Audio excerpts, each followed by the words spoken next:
Marcus is an expert at In talking what? to people. Talking to people, getting them to Really? reveal their secrets, Yeah, do you think so? I really like that Anil Prasad interview, and didn't know much about him. The guy's amazing, Yes. all the stuff he's done. Yeah. Yeah, I'm trying to run this format in a way that it really is improvised and people sort of like, I hope that people can reveal themselves in the conversation rather than me going into a specific direction. But like, like having a father and son here is something special for me. And I've met both of you. I mean, Umru, maybe like 5 years ago. So you were like 16, right? Or something. I don't know. How old are you now? I'm 21 right Yeah, now. okay. Yeah, okay. And now you, Marcus, you've more recently become a father, so the whole process might have a different essence for you than even like 5 years ago. For sure. And like in most of the conversations I had with people, at some point we came to the topic of fatherhood, so yeah. So, but what is great for me, Umru, is that, a lot of the stuff that old people talk about nowadays is, I would really, get your perspective on things. And I just mentioned to your father that this afternoon I was interviewed by a radio journalist here in Berlin, and he wanted to talk about Spotify and Bandcamp Friday, and I do have an opinion on those things. But so you're a music producer, and you're putting out music. Are you actually making money with music? Yeah, to an extent. I mean, to be honest, my biggest income comes from samples, from selling, sample packs. Yes. For musicians, for other producers. But yeah, definitely I do make money from music.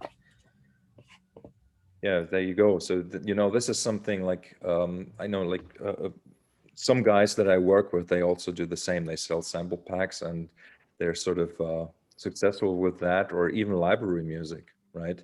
Is maybe like another field that is where it's still possible to make some money. But what kind of distribution do you use, or do you sell them yourself? For the samples, yes, for the samples. I have packs on Splice.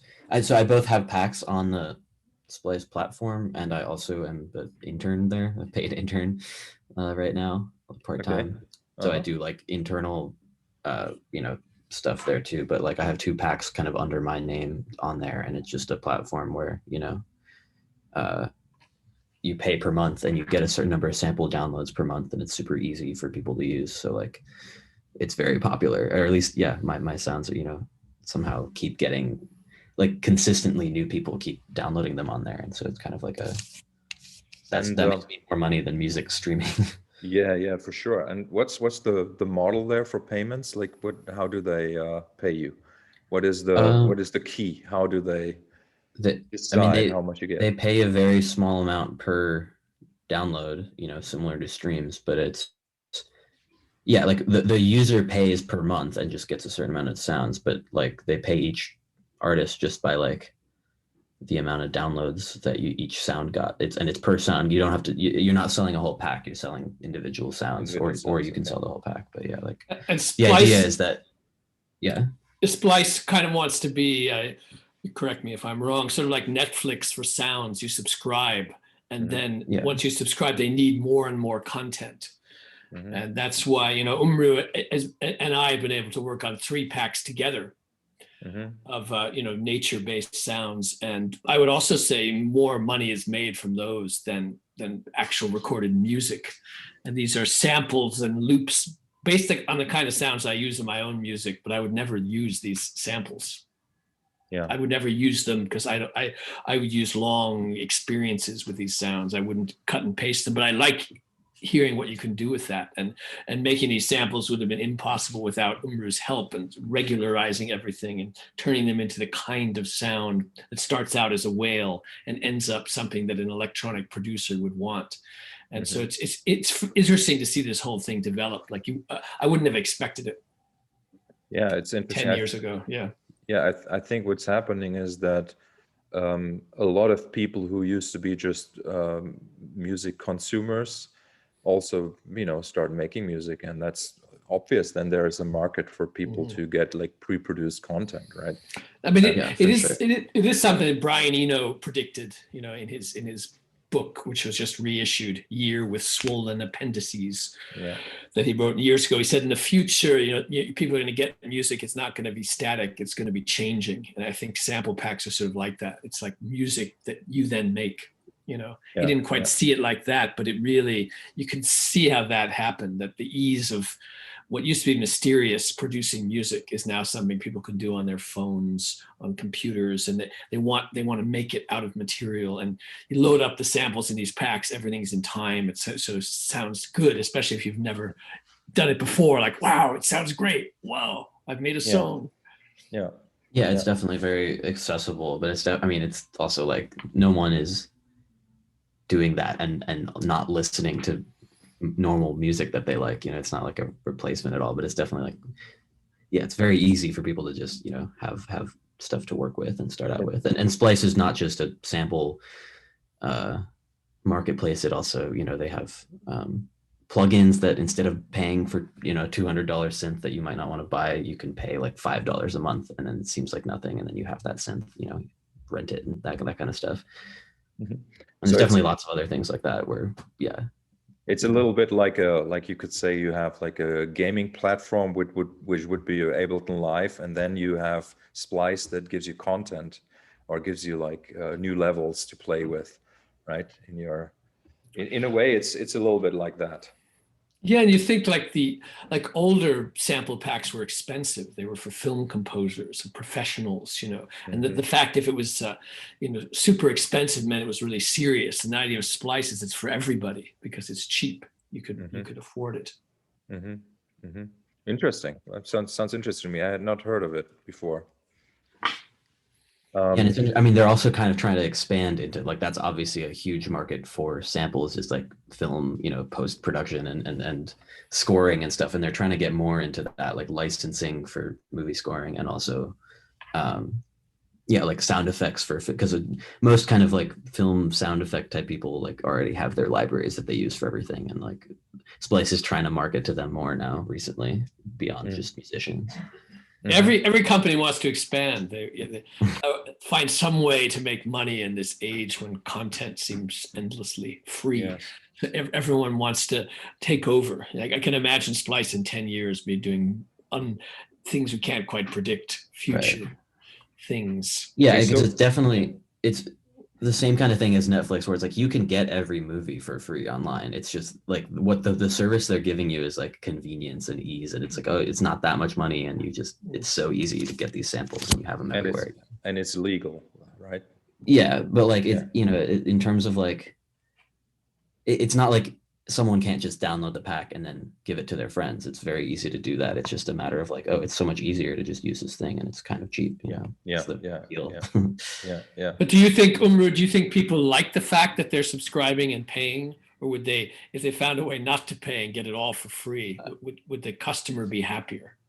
Oh, I mean, I know lots of, it's so standard among young music producers to not pay for things. But yeah, that's what I'm saying is I think there's a lot of more people who are willing to pay a few bucks a month and have access to this stuff than are willing to buy, Serum for $200 or whatever, buy people much more often are stealing or pirating expensive software than they are these kinds of samples, because it's relatively cheap to get them still. It's pretty accessible. Yeah. Would you say there's an ethos of your friends and generation that all of this stuff should be free? That the notion that ideas and art and commerce mix is from the dark ages, and now in the future it all should be free. Money will be made some other way. I think people just don't have the money to pay for things, and I think people are willing to pay for things that are, people buy music, people buy merchandise from musicians, like especially just, like, I don't know. I mean, obviously this doesn't speak for everybody, but I think like there's much more interest in paying for, a concert or a vinyl record or some kind of, item from a musician that you like, rather than from, a company. Mhm. Yeah, how did you get so many people to order copies of a 7-inch of a song that everyone can listen to for free? I don't know. It's very crazy. Yeah, that's another thing I just did that's also like very related to a music tech company. But yeah, Bandcamp just announced that they are doing these vinyl kind of Kickstarter campaigns where it's like if you can get a minimum number of orders, then they'll produce and ship out this vinyl for you. Which is so smart because that's like the kind of thing that independent musicians often can't afford to do because like the upfront cost of buying a bunch of vinyls and then not knowing if they'll sell is like a big deal. And yeah, I guess, it's like obviously everyone can listen to the song for free. It's not even like you have to have a streaming service. It's on, free streaming services, it's on SoundCloud and YouTube and stuff. But yeah, people just like these artists, people want to support these artists. And it's the type of thing that's like, a lot of these artists have never had, including me, have never had a physical music release ever. And so it's like exciting, for I think basically every artist on there, even some of them that are pretty big, have not had a physical release because it's still something that's pretty hard to do without, like a label backing or anything. So like, yeah, and it's just this, kind of fun song that like people really liked. So what kind of number of copies are we talking here? I can check. It's the minimum was 250 copies that you had to, like, that's the minimum that they would produce. Yeah. And how many did you sell? You got the minimum in one day. In 24 hours, you got the amount of money you needed. It's very crazy. Yeah. You said you have 1 month, and in 1 day, you got enough. And now it's probably much more than that. Yeah. Now we're at, let's see, we have sold 310 copies. Yeah. And it's yeah, I mean, the way that campaign works, it's like Kickstarter where we had, some people chose to pay more than the minimum amount for some kind of special, we have like a thing where one of the artists will record you like a vocal, a little like clip or a video, that kind of stuff. Like, yeah, people are more willing to support stuff like that when like it seems pretty clear that basically all the money is going to that artist that they like, it's like, seems it seems like people are more willing to pay for that kind of thing. But this very song, which is your remix of a well-known piece with lots of people putting their little parts in together, like it was a sort of collective remix. But that song, on different services has been streamed hundreds of thousands of times or something. Or my remix has been streamed probably like 100 or probably adding stuff together like 200,000 times or something. I mean, it's not that old. It's pretty new still. It's from a few months ago.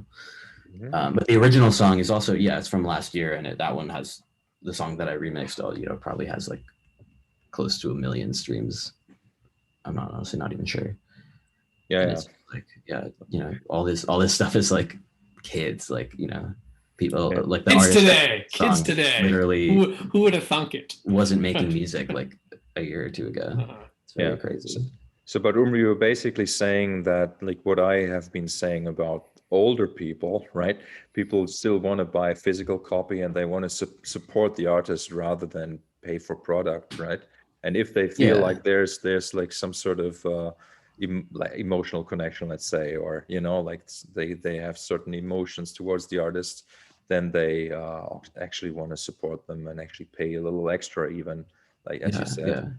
And that's exactly what I'm experiencing. But my audience is like my age or older, which is kind of a little bit scary because, like, if I think about like what about in 20 years, like. So I'm kind of like thinking like, how can I expand and speak to younger audiences somehow? I mean, I'm not really considering that about my actual work, like my work is what it is. But the question really is, how can there be sort of like a generational, how can older music or older musicians kind of like make their music available to younger generations? And the current model and like Spotify and stuff seems to not be a good tool to do that, because the playlists are sort of like very very much a scene, attached to scenes, and you would like need to know where to look and stuff. Right. I mean, there's a million problems with like the way streaming platform, like what the things that streaming platforms value in terms of like yeah, just like what they know people will enjoy in a certain playlist, in a certain, you know, like what people will want to hear. They, you know, it's all based on the number of plays. And it's like, if someone else has similar numbers of plays to this artist, then you'll probably like this artist. And it's like, there's so much music that, I mean, I can't remember who was making this point earlier. I think Holly Herndon was talking about this, where like some of the best music, or some of, you know, her favorite music is like an album that she's listened to like twice. You know, it's like not, it doesn't have a lot of streams even in her own personal library, but it's like one of her favorite albums. And that's definitely true for me too. I have like music that I really like, and like I feel like I know everything about, but I've only listened to it a handful of times. Whereas like I've probably listened to, you know, some newer song that's just, I have up in my recents like way more times. Or music you've heard live that you like, right, you never forget. Like when I was once went to the Huddersfield Contemporary Music Festival, and this woman's playing this cello piece, and then she just stopped in the middle, and in the score she turns to the cello and says, "Who are you?" I have no idea what piece that was. I'll never forget that. And I never may hear it again, but it was like, you know, and Spotify, you know, you're absolutely right. You know, kind of judging, like, this is what everyone likes to listen to over and over and over again. And even among the music that's, you know, that I like, a lot of stuff I don't want to hear more than once or twice, and that's still important. And it's just, it's not registered. Yeah. And I mean, like, even that, you know, even live music that's not even live, like even just, there's music, you know, where I've seen a DJ perform and all they're doing is DJing and playing their own songs, but, and it's no different than the recorded version, but it's just like, oh, like I really liked hearing it here. And then like, I probably wouldn't listen to that, like, you know, on my headphones at home. And even just being quarantined for, you know, a year, I feel like I listened to completely different music. Like, do you listen? You sit at home listening to a lot of music? Look, I don't. Yeah, that's what I mean. It's like I used to like listen to a lot of music with the intent of like, oh, like next time I play a show, I want to play stuff like this. Like this, people will like this at a, you know, if I'm DJing. Whereas like now I'm not ever thinking about that, and so like I'm listening to less music. But sometimes you're DJing online, right? Yeah, but that's a totally. I mean, that is a very different thing. Like, I mean, I think even if you just look at like any of these online DJ set type events that happen, everyone's set is about, you know, no more than 20 minutes. Like in person, I would regularly be playing hour-long DJ sets where it's like I didn't even have an hour of my own music, so I had to be playing other people's stuff. But definitely, it's a whole different, you know, attention span, a whole different thing where it's like you're not at a place where there's anything else to do. There's people to talk to. There's, you know, you want to dance or whatever. It's like people are at home. It's definitely a very different you know, goal for the musician. I think it's just to be entertaining. It doesn't have to be like, you don't necessarily have to dance to it. It's like you're not worried about like making sure the crowd is like, I don't know, it's a very different experience, I think. So Marcus, you were mentioning, you know, how do we get like the younger generations to pay attention to all of us old characters, and then you know, in the past, traditionally, there was always people rediscovering things from other generations. And I heard someone say the other day that, I can't remember who it was, thought that today's younger musicians are mostly interested in each other and discovering more people from their own scene, rather than discovering someone older and saying, I really like this music, I'm going to take this. Do you think that's true? Or is that just somebody being bitter and whining? I don't think that's true. I mean, certainly like, there's just more musicians that are just you know, like there's just easier to find more musicians that are posting their music now. But like, is there something you've discovered? You said, oh, I found this amazing music from the 70s or something. I can't believe this was there.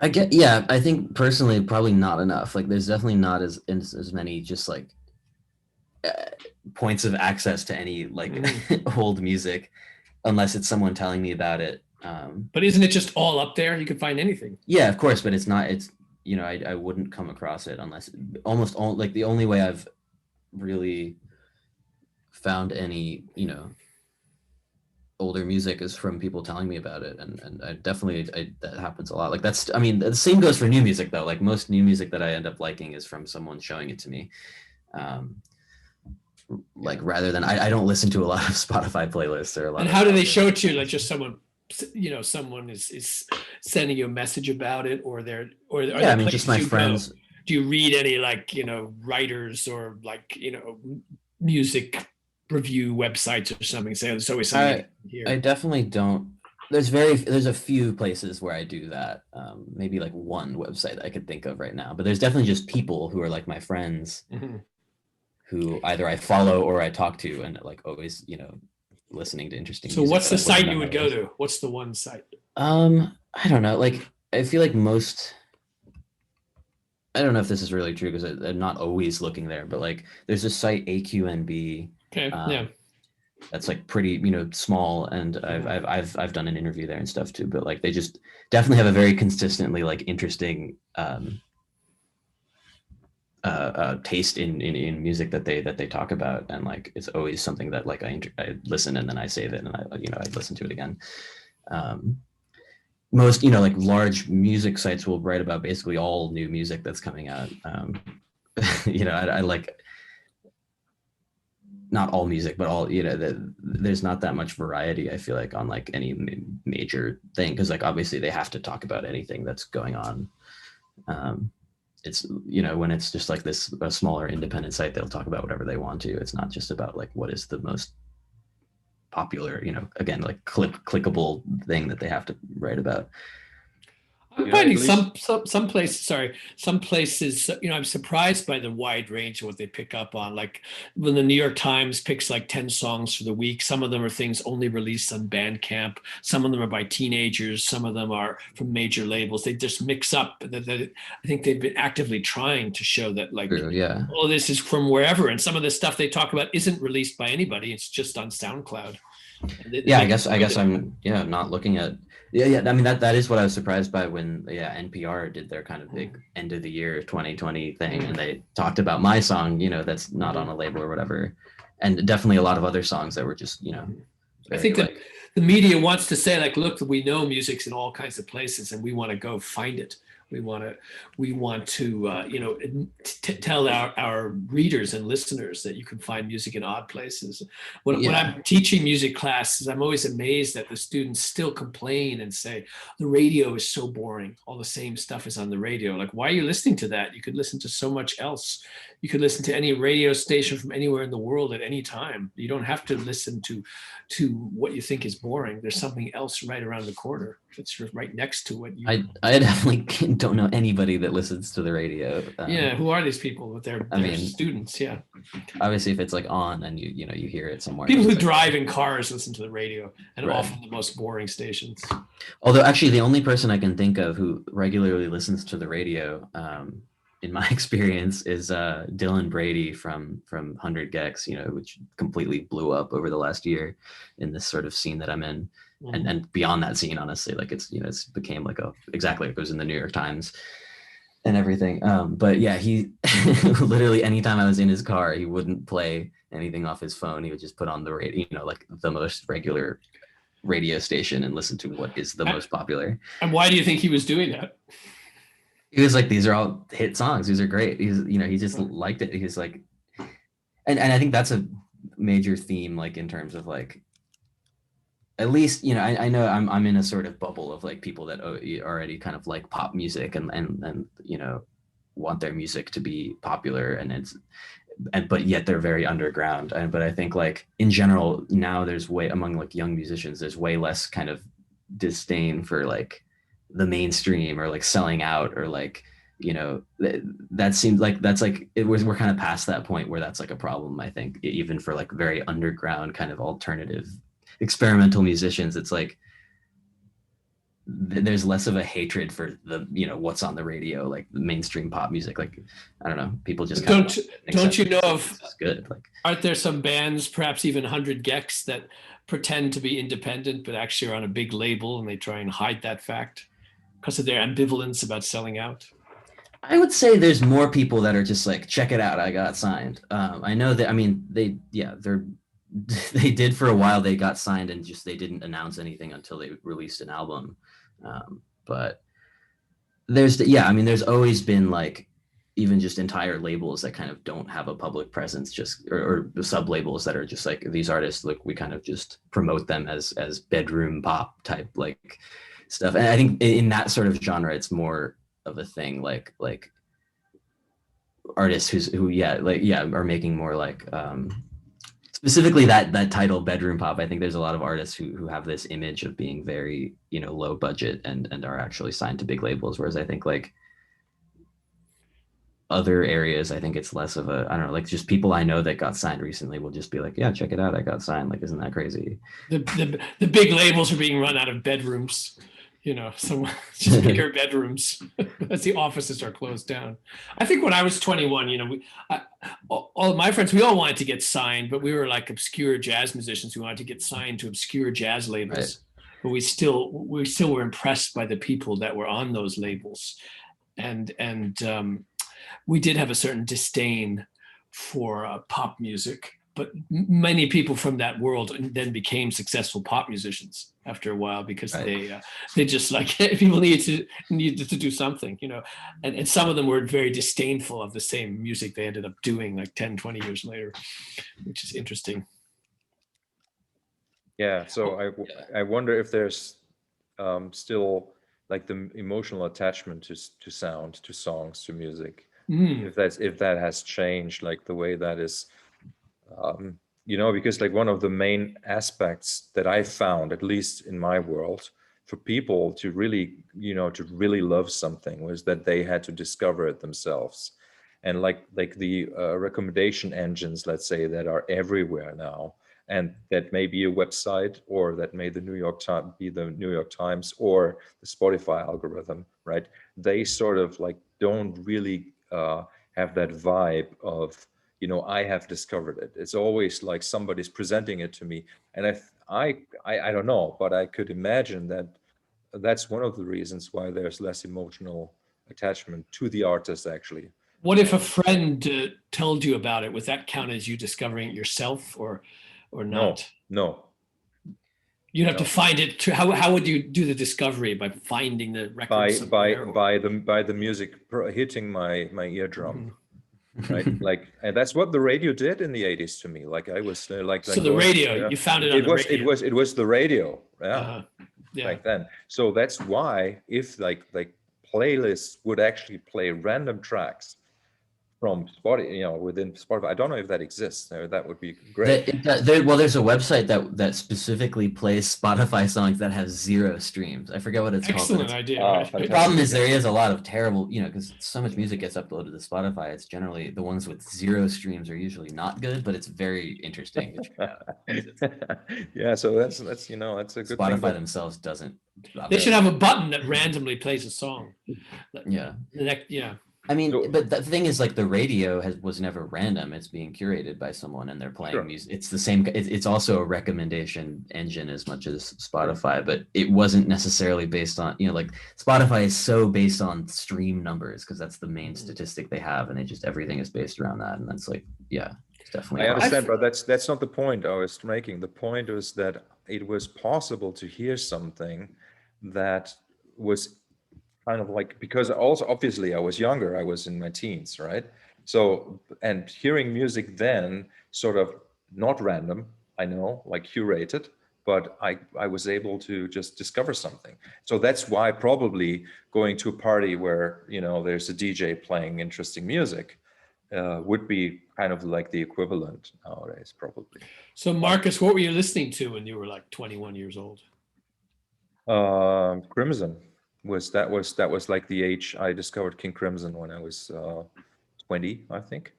And you heard them on the radio, or you? No, that was actually it was mentioned to me by my piano teacher in piano class when I was 14 or so, and then a couple of years later I remembered that he mentioned King Crimson, and I saw a CD for like 5 Deutschmarks or something, like really cheap, and I bought it. I didn't like it, I returned it. And then a week later, I bought another King Crimson record, which was from the 80s, Discipline, which is actually a really great album. And that kind of like caught my attention, but even then, like when somebody was mentioning music or an artist, I would listen to it and then kind of like see, okay, does it speak to me or not? And I've really not so often in my life did I have the experience of really feeling like, okay, I found something that is kind of my tribe. Because that's really eventually what it is. Like for example, I like the band Tool also, which I discovered pretty late, like 6, 7, 8 years into their career, and I had to force myself to even listen to that music. But you know, like sometimes it's important to spend that time with something even like playing in the background. That's why the radio. I mean, radio was cool because it was something that was just in the background. And in Germany, there was no like you guys have college radio. That doesn't exist in Germany or never existed. Yeah. And so what happens is that during the daytime you had mainstream radio, and then the same channels like had you know, like avant-garde music or like the night, and so you knew like if you turn on the radio at 11 at night you would hear something interesting, and that's sort of like how I came across a lot of music. Yeah, I remember that. Also late at night. There was this, So Umru, how, like, your dad being a musician, also being a musician, how influential was it, like, growing up with your dad? And like, do you like any of the music that he does, or do you still listen to any of the music that maybe David was listening to?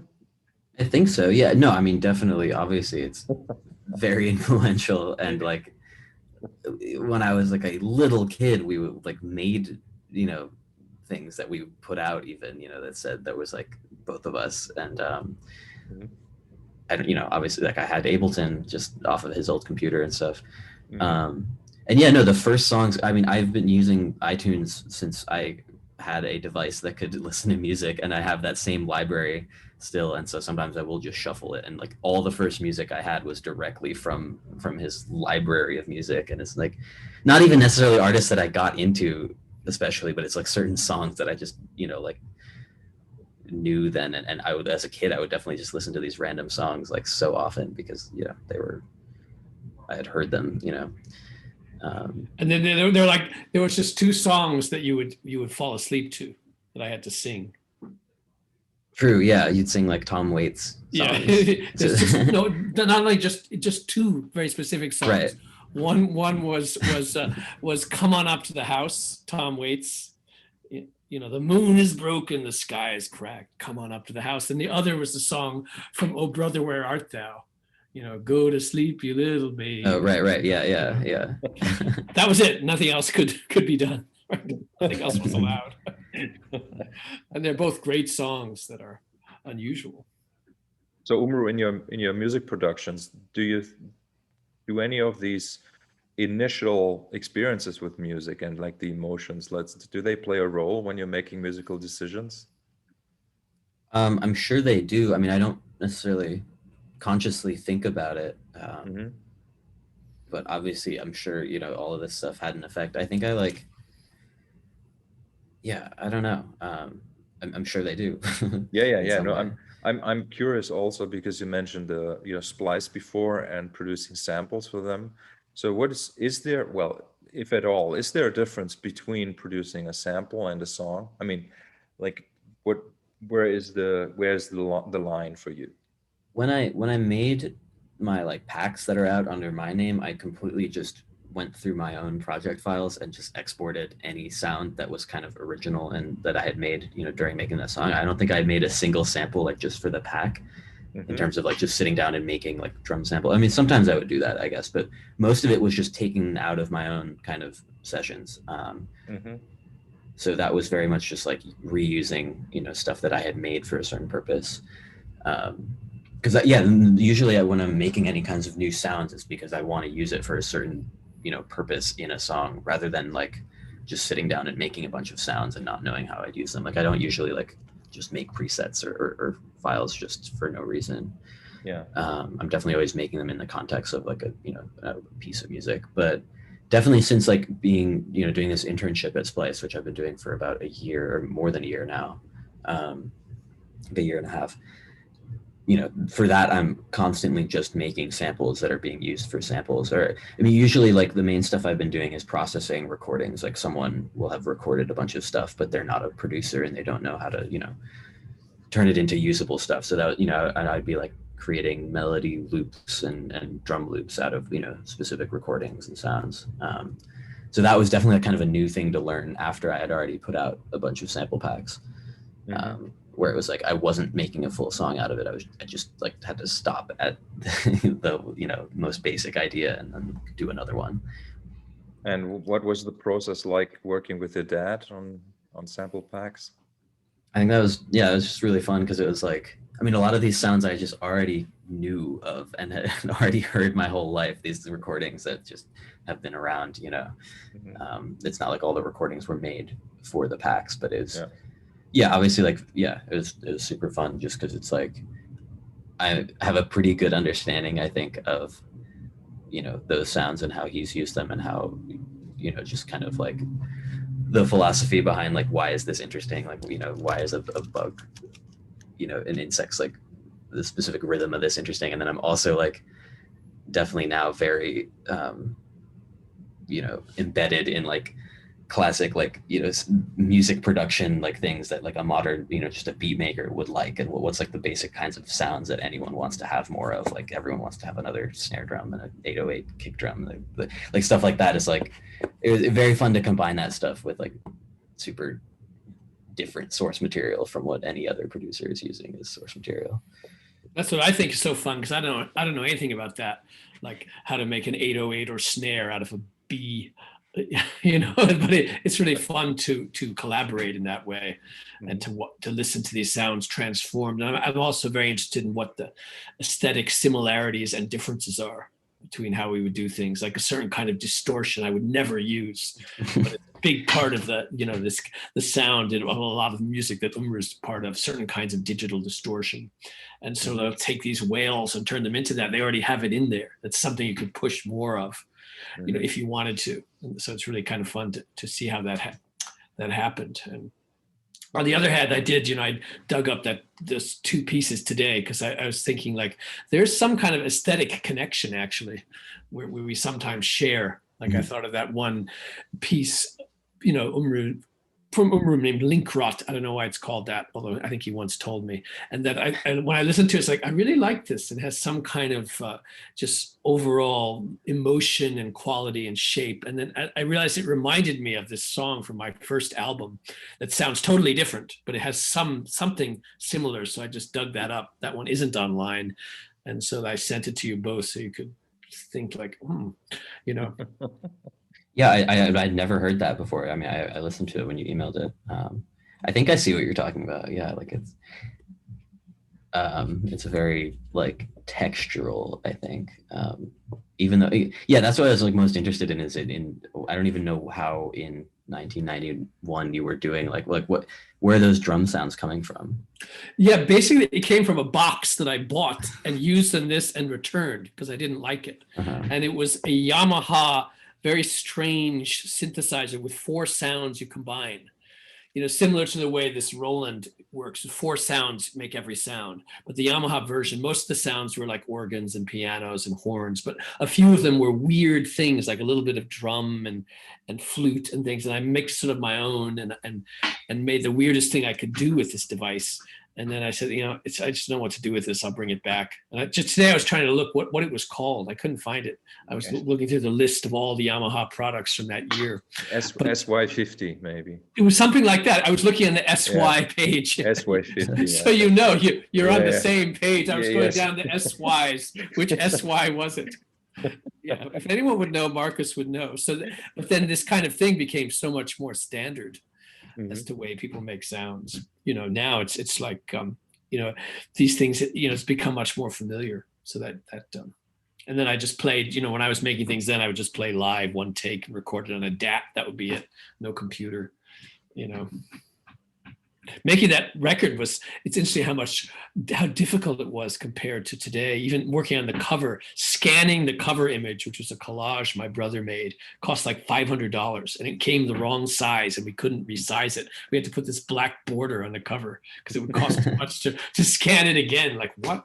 Yeah, stuff like that is amazing to think about. Right, it really is so. I mean, because I also definitely do a lot of design and visuals, and obviously like music too. It's so much easier to do all this stuff. Like it really is just objectively easier, as much as like stuff has remained the same. Like, and the designer was doing it like, cutting and pasting and laying it out, and then there was a fire in her house, and like it all burned down except for this one floor that had this master, and otherwise we would have lost the whole thing then. it's crazy. So this floor was okay. We had that graphics. Jesus. Yeah. So that was wasn't just that long ago in the scheme of things. So Umru, one more question. You said that you're part of a specific scene of musicians, and can you tell us a little bit about that, and what kind of aesthetics does that scene or music have? Yeah, I mean, it's very loose because anyone you ask about like this stuff will say probably a different group of people, like is the scene or isn't, because it's very much just like musicians that are online and use, different online kind of ways to share their music and just communicate with each other. Like I think like it's not really that much about the music being that similar. I mean, most of my friends that I've met through music, I mean, obviously it's, similar enough in the sense that we all like each other's music, but a lot of it's very different. And that's why, people like, places like Spotify have had such a hard time kind of like trying to categorize, like, there's this hyperpop playlist that just like put all kinds of different stuff together, and people that listen to it from the outside are like, what, this is not even that similar. Like, why is this in the same playlist? Or this doesn't make sense. And I mean, yeah, I think that's like the thing is like a lot of this kind of scene and community is, there's people that are very much like making rap music, like, and rap and like drill influence kind of like stuff, and they're vocalists, and then there's producers making that kind of stuff, and then there's also like completely kind of dance music and like club music influenced people that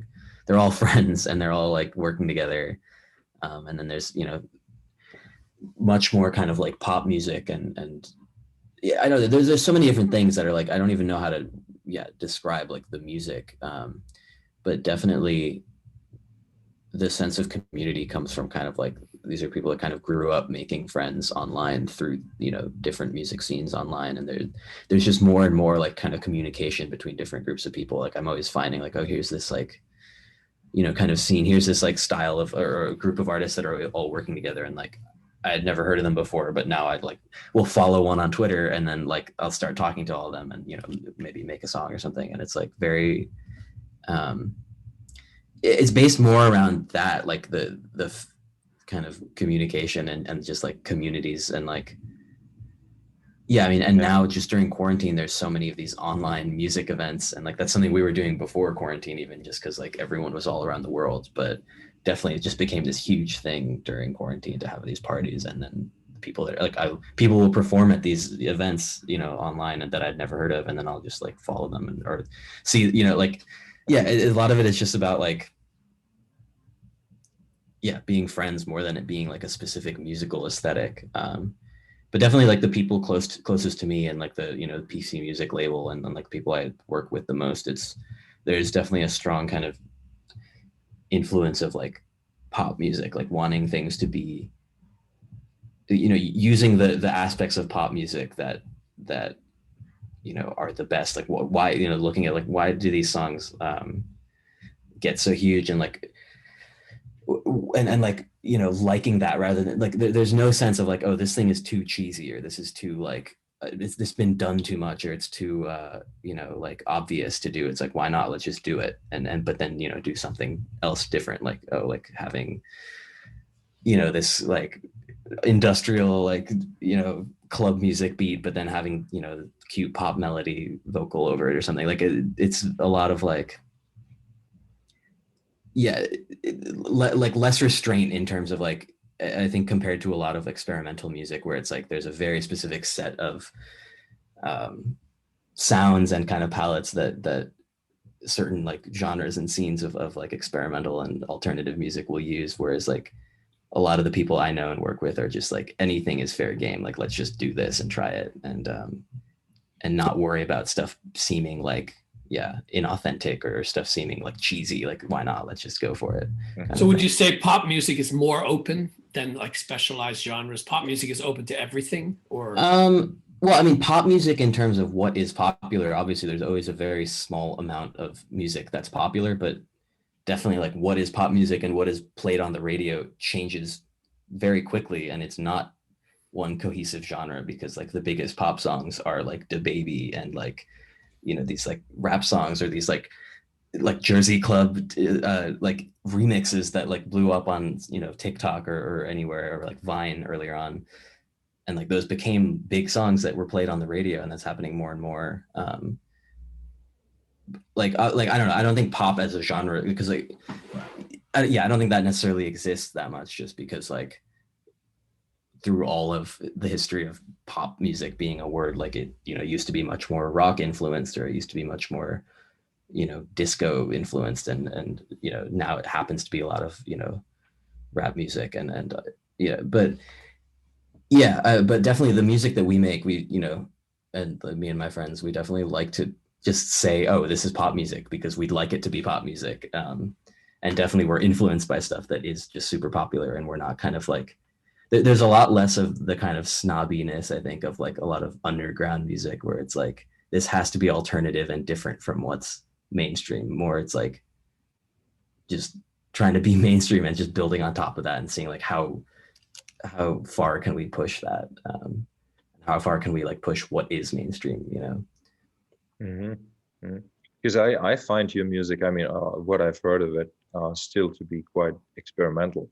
So it definitely is. Yeah, I mean, because obviously like none of my music has become pop music in the sense that none of it's become that huge, but I think the idea there is like, we're taking aspects of music, of that kind of thing, rather than saying like, this is off limits because it's been done too much, or this is off limits because it's like, it's too obvious, or it's cheesy, or it's so you say it's the attitude and it's the community that's grown over years, and I have to say, it's very, what you're explaining sounds exactly like how things happen for me, just with probably just within a different medium, right? Mm-hmm. Yeah, I mean, I think that's a big difference. It's just like, that you used to have to be in the same city as the people you're like kind of working with and like talking to in a music scene, and now it's like that's just gone. Like there's people from all over. Just like even David and and me, like, why do we know each other? Like, I think it's a very complex thing. It's not necessarily because we make the same music.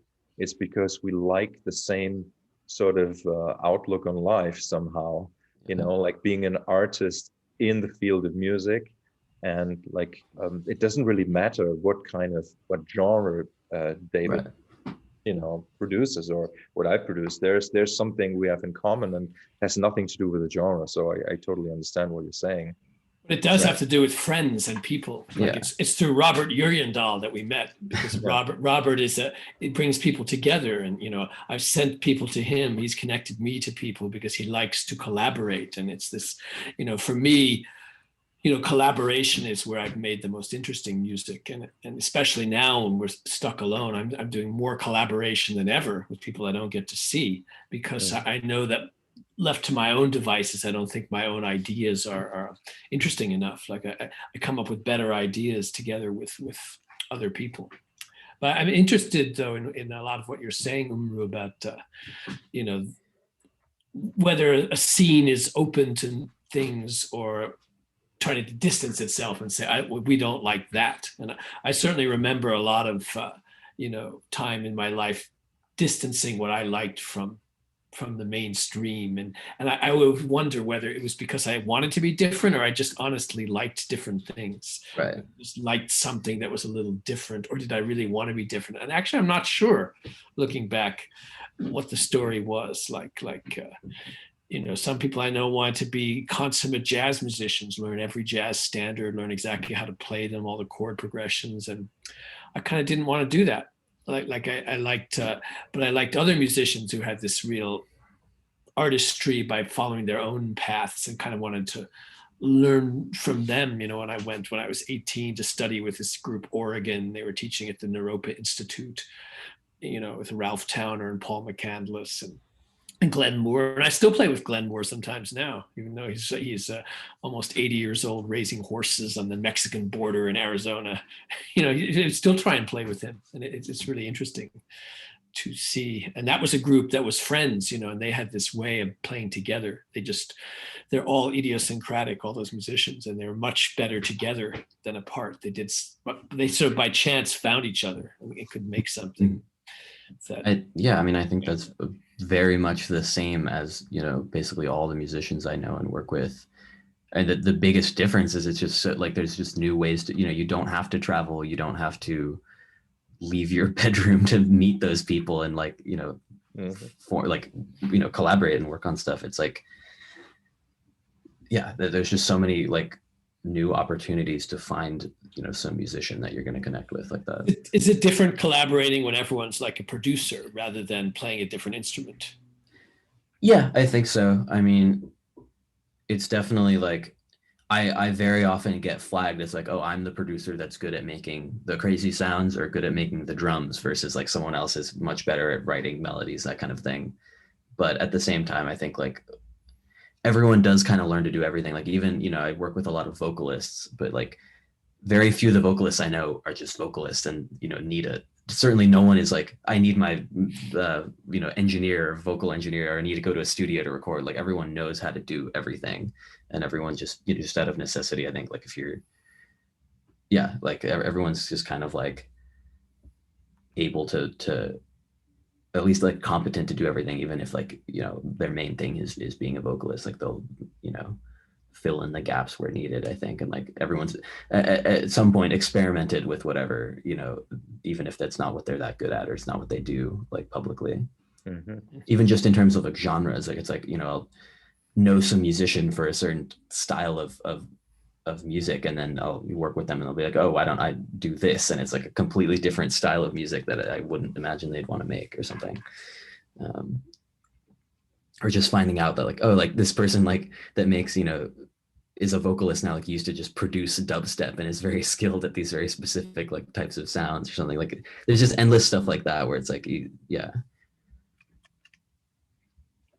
You probably don't spend as much time as people of the older generation do, wringing our hands about the hopelessness of selling any kind of music, getting any audience, with everything streaming for free, this confusion. You probably have a totally different attitude towards the situation. I know that I, got very lucky with the chance to be selling some samples, because I know that I don't make that much money off of streaming music. It's definitely people are just used to the fact that I don't sell music. Music selling isn't a source of income. Even before, COVID and quarantine, it was so standard.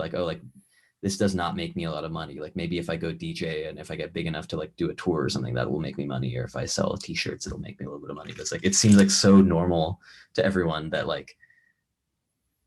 creating music and just having that be heard is not very lucrative. It's just something you do because you like it, and then hopefully you find some way to turn that into money. It's people would get signed and people would get or get their song placed in something big, and then they'd be it's cool, that's great. But it's it was very much assumed by everybody that just streaming music is not usually making them that much.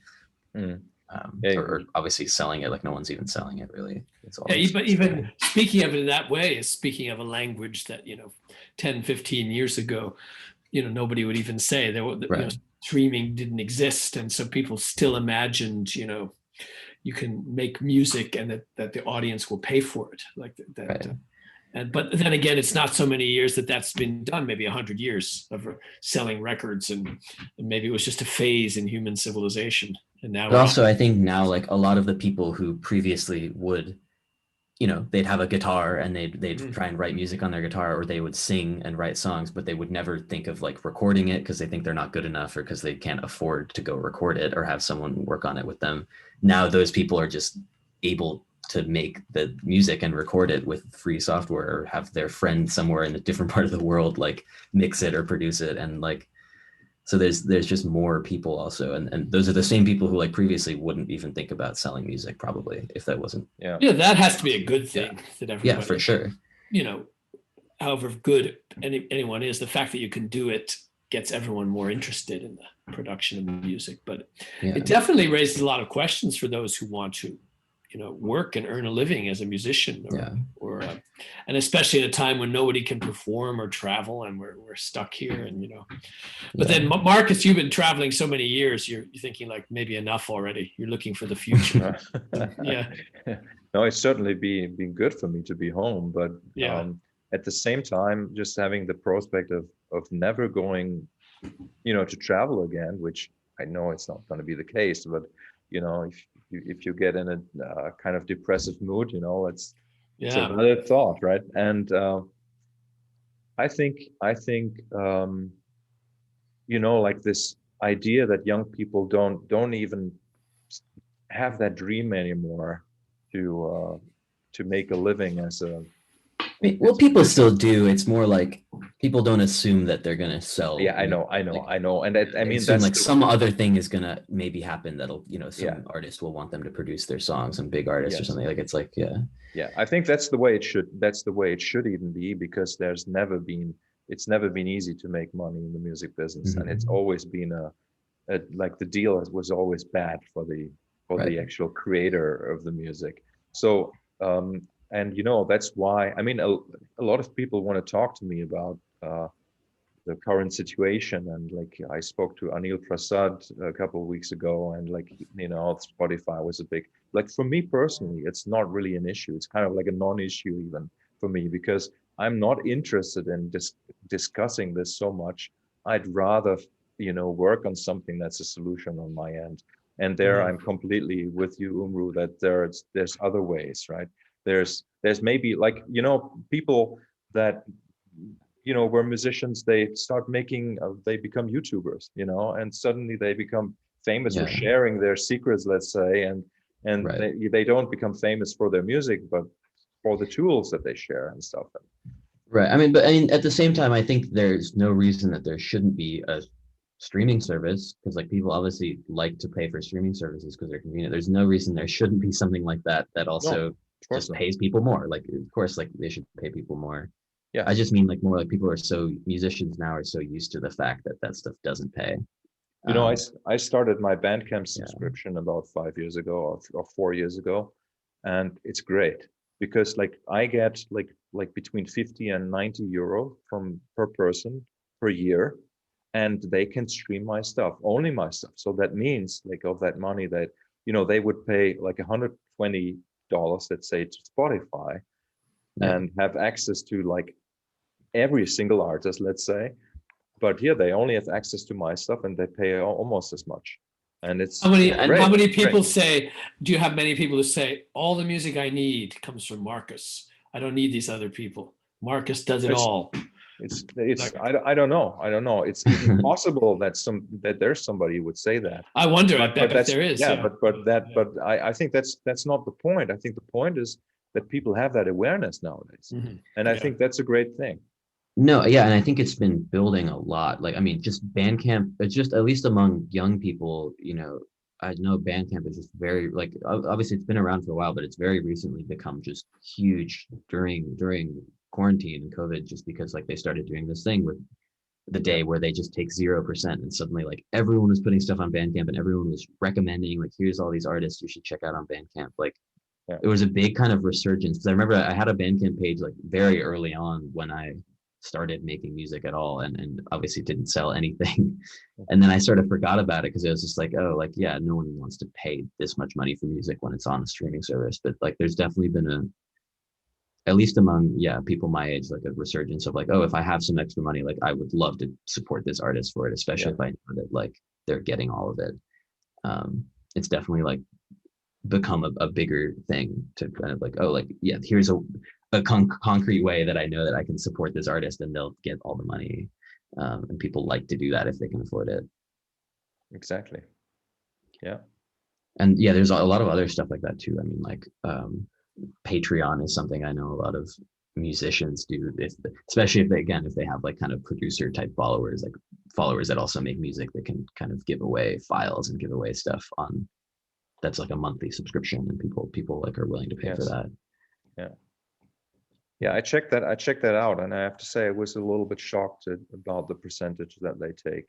And they, you know, like they charge, I don't know what it is. They charge for every single transaction, and it's I found it a little like on my evil meter, it was, you know, going over 50%. So I didn't. Yeah, I mean, because I think Bandcamp is a really, like, they're one of my favorite platforms for this kind of thing, definitely, because they just as far as like these selling platforms go, they're doing pretty well, I think, in terms of helping people. Yeah, but you also use, I think, like there is a platform for everybody, or there should be, because you need to vibe with the platform as well. So if you know how to work Bandcamp, then it's ideal. If you know how to work Patreon, then that's ideal. If you do YouTube, then that's ideal. If you do Splice, then that's great. And like, you know, and some people are good at doing multiple things. And most people have to do multiple things at this point. There's some really bad ones, like the music. What was the music funding page that went bankrupt and took everyone's money? You know? Pledge Music. Pledge Music, yeah. Like people lost tens of thousands of dollars. They just disappeared, took all the money, went away. And I had used them 3 times. But it worked for you, right?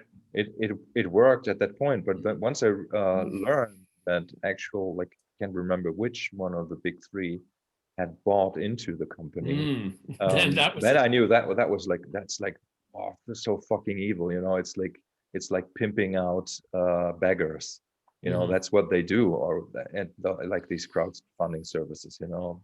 I think it's really horrible. And in a way, I mean, like Spotify, if we're always coming back to that example, like Umru, when you said, like, you know, like singer-songwriters, then they can now record and produce and put stuff on Spotify. You know, what they do is they just raise the value of that company, but they're not raising their own value. And that is a problem, because everybody then sends people to Spotify, and Spotify makes money off of the people that use the service, and you know, that's you know. And I agree, streaming is amazing, you know. It would be great if it had been around. I mean, it's always been around in a way since digital. Like when I downloaded my first MP3, you know, I had to download it and then I played it. Now I play it while it downloads. That's what streaming is, right? Yeah. No, I mean, the thing is, like, I still, like, almost everyone I know too, it's like everyone doesn't like Spotify. Like, they wish that everyone would just buy their music, but it's like, you know, that people aren't going to do that, and so it's still more lucrative for everyone to have their music up on Spotify in case, you know, it does get discovered by more people, and then those people will maybe also want to support the artist somewhere else. It's like almost like, I mean, obviously, if for people that do get a lot of plays, it does pay them money, but it's still so little. Like, it's almost more about a promotion platform than being like, this is how I make money. And it's like it's like playing the lottery, like believing. I mean, it's totally like it. Of course, success in music was always like that. Maybe I'll get signed. Maybe I'll get discovered. Yeah. What do you think of Spotify's you know, announcement the other day that they wanted to get rid of all genres? We're beyond genre into this world of Spotify loves genres. I didn't know about that. They love to categorize everything into you know, they just invent genres based. They want to categorize things based on what it's for. Like, it relaxes you, it makes you focus, and the music is about what it does for you, not where it comes from. We can mix all genres together in the guise of helping people and making our customers happy. They shouldn't worry that it's jazz or pop or classical. It's just going to improve your life. Like I don't. Is that bad or good? Spotify, like, isn't going to succeed at that, I think, just because, like, their whole model is around, like, and it works for them because people do like songs that are listened to, this, you know, by people that like it's all based on play numbers, like I was saying. So, like, and it works because people will eventually, like, it does suggest music that sounds similar and that similar people like, and so usually people are into it and they will listen to those songs more. But yeah, I don't know. I don't think that's kind of surprises me, because it seems like they're very interested in creating genres and creating playlists around these genres that they decide are similar, or that they, you know, and it's all based around plays more than it is around what it sounds like, I think. Of course, for most kinds of music, basing things around plays is never going to work. Like, I mean, classical music which is the eternally most popular kind of music over the generations, the stuff that everyone will keep listening to, that it's just not well served by such a platform, because the pieces shouldn't be divided up into short popular songs. Like you might have like an hour-long piece that, only one part is popular, but you're supposed to listen to the whole thing because it's like it's just structured differently, and all the information that goes with it is part of the experience, which they take away. They don't give it to you. Just this week, I released an album called Mon Bijou by the bass clarinetist Shah. You released that? Yeah, I heard it was released. It was listed on like somewhere. Yeah. Yes, and so it is a 3-track album. So it has like a 3-minute track, it has a 28-minute track, and has a 6-minute track. Is this the one where he's playing in a subway station or something? Yes. In a bridge, actually. It's in a bridge. And the interesting thing is that we also submitted it to our aggregator to put it onto the streaming services and onto the download services. It turns out that they don't have a model for an album like that. So first of all, they asked, is this an EP? I always said it's an album. And but we can sell each track for a maximum of €1.99 or something like that.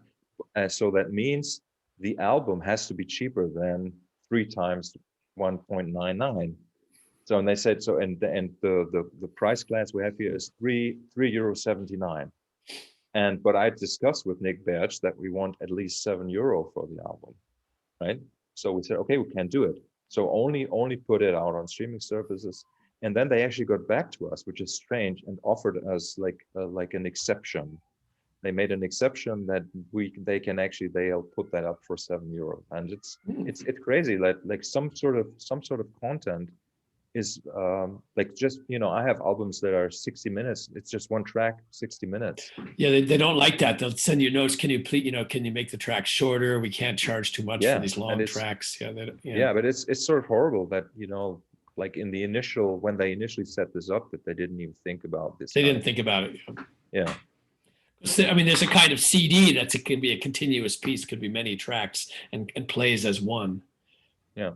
Because they wanted to index it for, the early days of the CD player, but you weren't supposed to mix up the order. You were just supposed to be able to fast forward easily, and it would play as one song. Yeah. But that gets messed up in the streaming universe.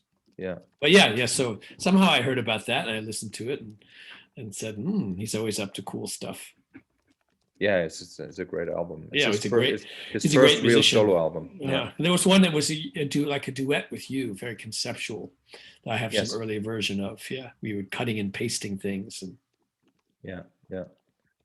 So I mean, there would be a solution for this problem, for the Spotify problem, like because they have the data of who listens to what, right?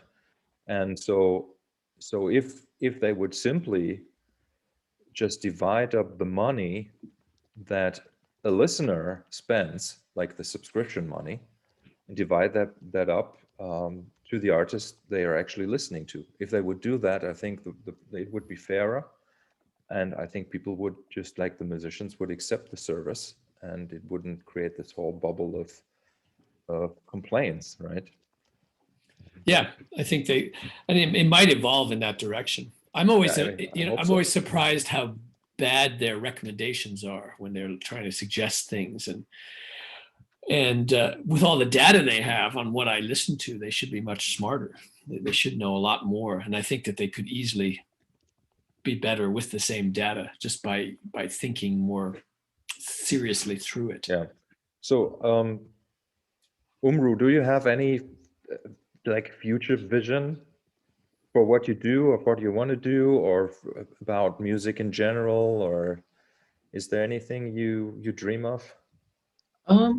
It's a good question. I mean, I want to keep making music that reaches more people. I mean, I don't think I have a very clear vision of how that happens. I'm sure this stuff is going to change so quickly and so soon, like many times over. I think like it's hard to predict how musicians are even going to be making money or working, but yeah, I mean, I'm still very much interested in like I want the things I do to reach a you know, a wider audience and be actually pop music and you know, kind of have an effect on you know, what popular music can be and what music can be. But yeah, I don't know. I guess I don't have any very specific kind of goals of you know, beyond that. I don't know. Do you think about artists you'd like to produce, thereby like change what they're doing, build on their popularity, and push them in another direction? Yeah, I mean, I do think about that, but at the same time, the artists that I want to work with the most are the people that are already kind of doing that, rather than. I mean, there's a few people, you know, maybe that like, you know, huge pop stars that I think are just so good at writing songs but have such boring production. Like there's a few people like that maybe, but honestly, the best music I'm making and the best people I produce for are just people that are, you know, my friends or not super popular. It's like, and you know, at least or you know, like my peers, rather than someone you know, I need to aspire to work with that's way bigger than me. I think it's like that's definitely the best music I've made, and probably will always be the best music I'm making is with you know, my friends and people that I can, you know, work closely with, rather than like, oh, I'm gonna send 100 beats to some artist and hope that maybe they like one. That's definitely like less fun. Yeah, there's actually a rap track out there that's Crown featuring Marcus Reuter. Really, Yeah. because he's used one of my samples, and I don't even recognize which track it is. It's super funny. And he doesn't have many plays at all, But it exists. It exists. That's what counts. Yeah. Yeah. I mean, so Umru, that's do you actually produce, or do you work on music every single day? I would like to. I mean, I do something. Definitely not every day. Like I really should. But yeah, there's definitely like a million other things that end up like, yeah. And even if I do, I'm definitely not making something I like every day. But I would like to get to a spot where I just have more free time to just be doing that constantly. So, and what is your workflow like? Would you say there's something that's kind of like particular to how you work? I don't know. I mean, I like to like, definitely I make music that's just all like me on my own. And that's one thing, but I definitely like, for a lot of any music that I'm imagining becoming, you know, like a song with a vocalist and with stuff like that, I like to get like, I think, feedback very immediately. You know, I like to, I will make something pretty simple and, you know, that doesn't take a lot of time, and just send it to somebody to work with, and then get it back and you know, do more with it, rather than like trying to have completed songs and then just have someone sing on top of it. But that's only, yeah, that's like one, you know, part of it. And then other stuff I'll be doing just, you know, much more just like instrumental and on my own, and spending way too much time on. I'm definitely not a fast producer. But I try to more off like, because, you know, I've, for so many times I've like made something for a very long time and spent, you know, worked on a ton of details, and then it just hasn't been liked by anyone or used by anyone. When I'm in like, you know, producer mode, trying to produce for an artist, for a vocalist, and it's always like I try to make, you know, force myself to not spend too much time on stuff and do very kind of quick ideas and just see like, okay, do you like this, do you like this, and then finish it as a song after the fact, rather than trying to make like products to give people, the way like that's like the way a standard pop music is done a lot, I think. And the industry in pop music is like, you have a whole song, like even you have someone write a song and then you try and pitch it to artists, whereas I think like I definitely would have a hard time working like that, I think.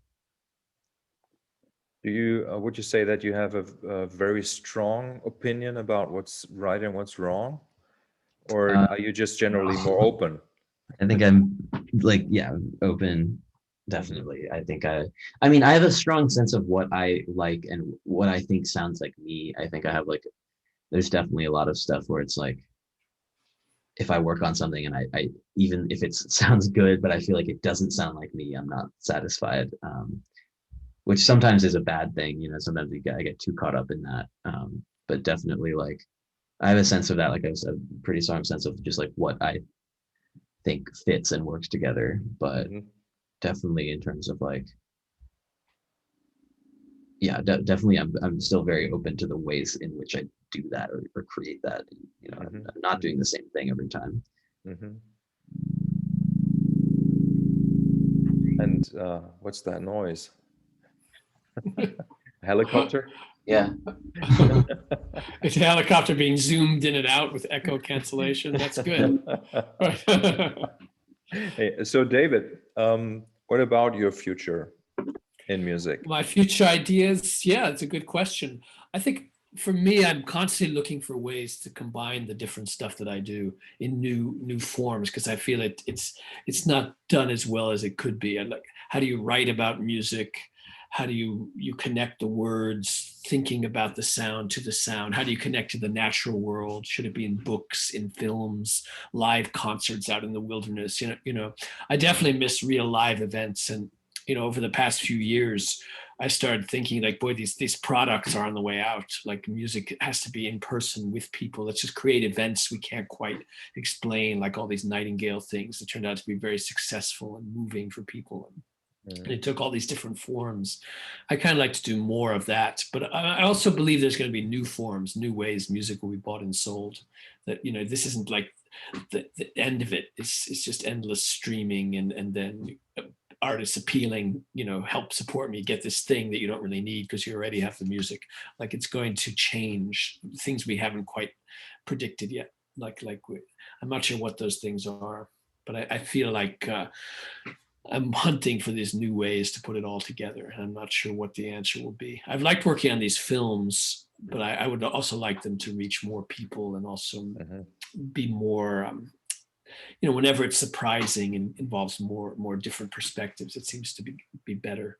But I think that I also love books. And I love objects connecting and music to all these other things. I'm not sure which of these objects are of value to people now, as we seem so dematerialized. And I do worry about being overwhelmed by stuff, by music and ideas and images, and so you feel you're adding more to the fray of this. That it's like nobody needs it. There's too much, but it's fun to make. And it's fun to make things that surprise me. Like, if I do something that I didn't think it would come out like this, and it's kind of interesting. That's what I like. And I do like these live events that cannot be turned into media, where the actual experience is more than the record of the experience. And that's definitely what I miss the most in this strange time. I'm sure you would have a view of that too. Like, all these concerts, where do they go? Yeah, and I mean, first of all, I completely agree that it would be very arrogant of us human beings, to think that we can predict the future. Even the fact that, like some people say, like the only way that the future can be imagined is as like dystopian style, right? And I simply just don't agree with that. I think there's going to be something new. There's going to be something positive. I think that good work, like, in the sense of like, whatever that means, good art, is something that people will always crave somehow, and may probably crave more after this COVID thing, right? And like and also the question is, I mean, what does it mean after? Like, is there something like a real after? Do we need a word that describes the in-between state between before and after, which I guess is now, like the present. And this is where we are, and we should try to make the best out of the present. And that's why I always hate people who tell me that I shouldn't make so much music.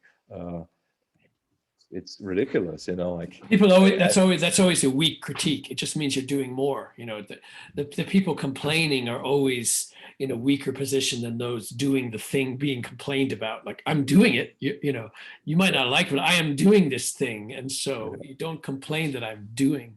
But I do have some predictions though, that I'd like to see happen. Like, I would like to see people, with all the stuff we can listen to and look at, become better aware at how to think about it, how to connect things and recognize the relationships between things, not just have all the algorithms do it for us, but to recognize how things are connected by the virtue of the access we have. Like, it would have been amazing, to be when I was in college, to be able to get so much music right away instead of having to hunt it down. If I could have heard all this stuff then and thought about it instead of, hunting for it, then, would have been an amazing position to think and learn and listen. That people should realize we have this incredible opportunity. Take some of it seriously. Pay attention to all this stuff with enough time to really learn from the possibilities. And I think people are doing that. And I expect in the future, people will be more, there'll be more even just intuitively educated listeners. They'll just know more about what's out there. Mm-hmm. I agree, but it's funny that somehow even it still sounds a little bit old-fashioned to me. Very old-fashioned to think that way, but what I'm trying to say with that is I believe that people, we as people, we evolve, we and we can't really see, I mean, we do see it, but we can't really put it into words. And one of the ideas I had maybe in my mid-20s or so was that people are getting just they acquire more processing power. So for example, Umru, right? He can probably grasp something like 100 times quicker than I can, and form an opinion or form some sort of taste on something that he just picks up like this, where I would have to sit down and listen for 3 months or something like that. This is just an example. I don't, but there's some sort of qualitative difference between the way that I think and the way that somebody from a younger generation thinks. I'm absolutely certain that that's the case. When I see my 16-month-old daughter pick up an iPhone, and she kind of understands the gestures kind of thing.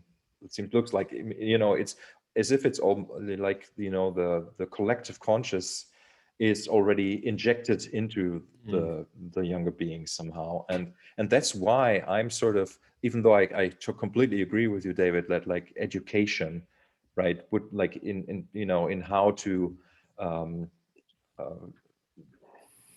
interface with the arts would be great, if that would be something that is kind of the basis of education. But I think that probably younger people may already be able to do that on their own, and they don't need somebody else to tell them how to do that.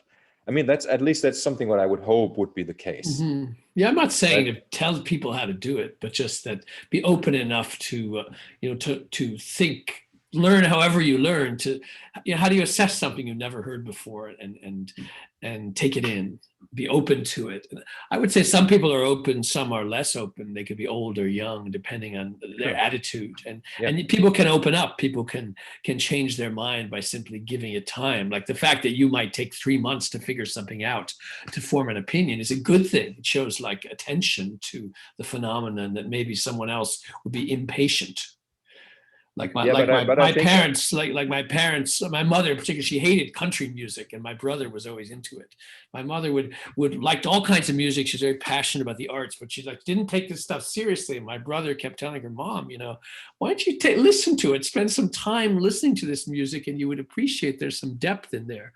And then I think eventually he convinced her, and she began to get some appreciation. One thing is that he was into it, and he started playing the guitar and singing with his country voice, and it was so different than what my mother valued. But she, if you take the time to be open to what you dislike, maybe you can, might not like it, but you can learn what makes it work or not work. Yeah, and even though I agree with that, I think there is a chance that it's a misunderstanding if we say like that some people don't have the patience. Maybe they actually really understand quicker. And I find this an interesting thought, because I'm my perspective, I would say that, yes, but also I've started a YouTube series where I'm teaching a younger man touch guitar. So I'm passing on almost 30 years of experience with this instrument to him in 1 year. He has 1 year to learn to play it, and he's now played for 6 weeks, and he is already at a position where I was after 7 years of practicing. It's unbelievable. I think that there's people just don't start at the same level. You cannot like say that we are all the same. You know, we can't. And I believe that there is some sort of difference in how the brains process information. I mean, obviously, like Umru has grown up with a computer, with you sitting in front of a computer, and then it was normal for him, like where we still had to learn it. And I think this is something that just changes the way people interact with the world. Umru, would you agree? Yeah, I mean, well, even now, like I'm obviously very young, and I'm constantly surprised at how young some of these musicians are that I'm finding that are, writing much better music at like 16 than I was when I was 16. And it's like an even, smaller difference, but it's like I can't explain what it is, like why they're able to do this. It's not like they've been learning music longer. Obviously, it's just, who knows, like they've been around. It's like, yeah, it's hard to explain why like so many. I feel like now, I mean, obviously there's always like very skilled children at different things, but I think specifically just like I've found so much music made by very young kids that's like, and more so rather than like just in production, more so in like songwriting. Like like even when I was that age, like any of the people that I knew or became friends with were not making great music around that, like as good as the stuff that I'm hearing now. Like it's really like, who knows why, but yeah. So maybe there's something like that older generations, you Umru being the older generation in this case, you're kind it's of not even a full generation. Yeah, I know, but like you're sort of like paving the way for like people that follow to learn stuff quicker and to have like a different or maybe a more natural expression within a certain medium, right? Like if like for example, like the use of music production software, if that's something that like you can wrap your head around while you grow up, even as a really young child, right? Like you see your dad moving like blocks around and drawing automation, right? and then it's so natural for you, and you're like, and I'm just using this as an example. I think it's also like in finer details that the technology is just available to express yourself, and like I had to practice my instrument for 30 years to be able to play, but why shouldn't there be somebody comes around and you can do the same thing in 6 months? Why not? I mean, it would be awesome. I really think that's great. And if even stuff like Spotify to come back to that, has some sort of contribution into that direction, and then that legitimizes it a little bit. Right, like people have access to listen to everything, like almost anything, or they believe they can, and there's probably a difference there. Yeah, like you People should listen learn to from much it. more music. People listen to more. It's People should learn they should listen to more different kinds of things and really learn from it, and be encouraged to listen to this different kind of stuff. Like even if they're afraid it might be outside their comfort zone or what they know about, that just go for it, try it out.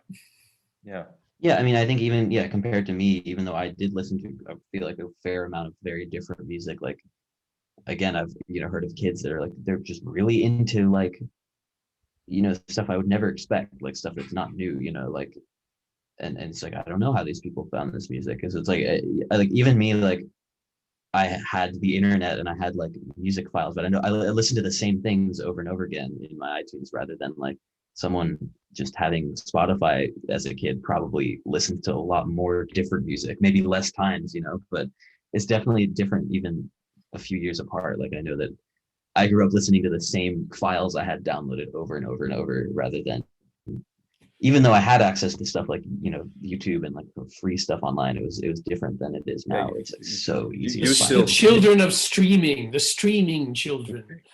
And that's like just one theory and one difference. Right, like there's lots of other differences, and it's not necessarily better, in the sense that like on streaming probably people will listen to a song once and it'll have a different effect than something that they listen to over and over again, fixate on. Like I don't know. And I'm sure not everyone is the same, but there's definitely like a change there, I think. Yeah.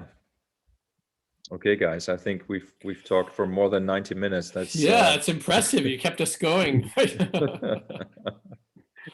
Yeah, Thanks a lot for doing this. It's really fun. No, it's been a pleasure, and because I think I was wondering if how it's going to be to have both of you on, and like to see the father-son dynamic. I'm so glad Umru decided to do it. He didn't say like, no, that's dumb.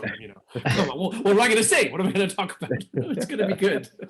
That's definitely something I can talk about. I was pretty sure you were going to say no to this opportunity, so I was surprised and delighted that you said yes. Okay. Great. Yeah. See you in person one of these days. I hope so. Marcus, see you tomorrow, Umru, in person. So. Yes. Yeah. All right. Thanks a lot. Okay. Take care. Bye-bye. Bye. Yeah. Thank you. Thanks. Thank you. Bye-bye.